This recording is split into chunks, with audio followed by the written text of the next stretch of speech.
Good evening, fellow Toastmasters and guests. Thank you for joining me in what is a unofficial prequel to a talk I gave some time ago on being a good play-by-play announcer. Now, in that speech, I talked about what you can do, what you shouldn't do if you wish to succeed in the world of play-by-play, color commentating, sports announcing, and related fields. Now, however, few people know the story of how I came to be interested in news in the first place. From a childhood that was filled with newspapers, television news, and game shows, to literally going behind the mic, speaking and writing to thousands and thousands of people in small markets, big markets, for news and for on-air. I dabbled a bit as an on-air jock one time. Now, even though I pursued a career in full-time Christian ministry for many years, like that was my original objective, radio, news, and sports, it was always there. It never left me. But I just needed that one push to get into that career path. So without further ado, let's begin the story. This starts in my childhood, roughly 11, 12 years old.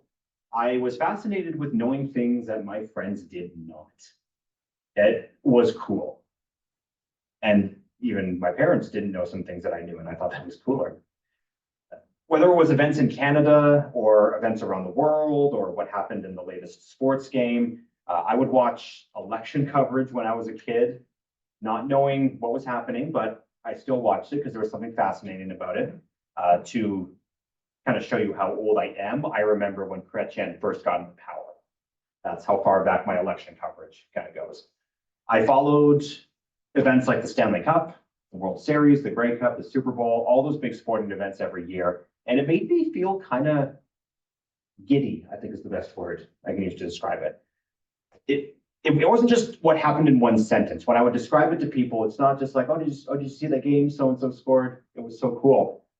It was other stories that intrigued me. Like there was more to why I liked it. Not just the team won, but how the team won, what their first points were or first goal was, this hit and that hit, just throwing away some examples there. All those stories intrigued me. I was creative in some of my school assignments because of this. Some teachers saw it, others didn't, but at the end of the day, it didn't matter. I loved kind of where my mind was going and knowing all these different things. Now, eventually I would read the newspapers. There were two in my community. They were called The Leader and The Now. They were a small community, but I would read those out loud sometimes. I actually did pretend I was a news anchor when I was a kid. I don't know why, my parents don't know why, but I just did it. And it stuck, and I liked it. And that was because I was fascinated with what was going on, with what was happening in my own backyard and in the world around me. When a lot of my friends were watching shows, and again, this is going to date me, like X-Files and Beverly Hills 90210 and Melrose Place, I was watching the 6 o'clock news and other game shows, like, well, news isn't a game show, apologies. I was watching the 6 o'clock news as well as game shows like Who Wants to Be a Millionaire and all those spin-offs back in the day, because I just wanted to know what was going on. And I loved knowing what was happening, especially if the contestants didn't know, and I did. Again, giddy. Now, fast forward to my college days. I mentioned that I pursued full-time Christian ministry for many years, 7 to be exact. After high school, I spent about 7 years in 2 different Bible colleges and 1 overseas mission school, because I just strongly believed this is what I had to do. But those plans derailed in 2010. That was after my 3rd year of my 2nd college in Alberta. And there was no way of coming back. There was no way of continuing that. I would have to go to a new college or do a completely new program. I couldn't finish. All the doors were closed there. I didn't have a career. I didn't have a path forward. I spent time in my parents' basement for a few months before I moved in with a buddy of mine. It was a weird time in my life, but as luck would have it, radio came back in. Now, I dabbled in some broadcasting at Prairie College over in Three Hills, Alberta. That helped light the spark. But it wasn't until I was completely out of options, when college fell through, when everything fell through, that the possibility of going back to school opened. And then eventually I went to an open house at a state in Calgary. I applied, I interviewed, I hoped, I got in. I got in. I was blown away. Now, while I was accepted into the radio major, news was still appealing to me. I succeeded in many of my courses, from radio news to production and on-air delivery. The news just seemed to captivate me just a little bit more. And my news instructors saw that, and they liked it because they could see that you didn't have to go through the full broadcast news portal to be successful in radio, in radio news.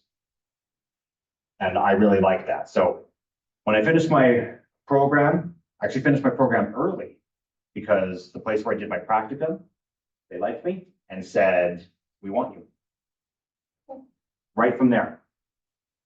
So that's where the journey started in radio and news. And from there, I went to a few years in my hometown. I was on air for a bit. I got into news, was back on air, went back into news, and I've been there ever since. Eventually, I went from smaller station to much bigger station in Calgary. Even though I was behind the scenes and didn't have a lot of on-air and writing experience there, it was still cool. It was still cool to have that experience, especially during the pandemic. That was a whole other thing there. And afterwards, I came here. I came here to PA to be the news director. All these things just kind of lead to each other. They're all part of the same story here. The first job led to the second job, and the second job led to the third job. And as what happens in the industry, the third job eventually leads to the fourth job. And the fourth job, I regret to tell you, I'm actually going to be starting in a month. So yeah, I was accepted to come back to Alberta to direct 2 stations south of Calgary. But you didn't think I was going to reveal that in the speech, did you? No. While it is sad, it's just another part of my journey that radio and news has brought me through. This unbelievable, crazy, intense journey has brought me through. What started as a child, pretending to be an anchor, reading the local paper, to being here, teaching others the same passion that I had as a child. It's really something that I can't put into a sentence, and something that just still gives me a lot of joy even today. So that is my news story, and I thank you for listening.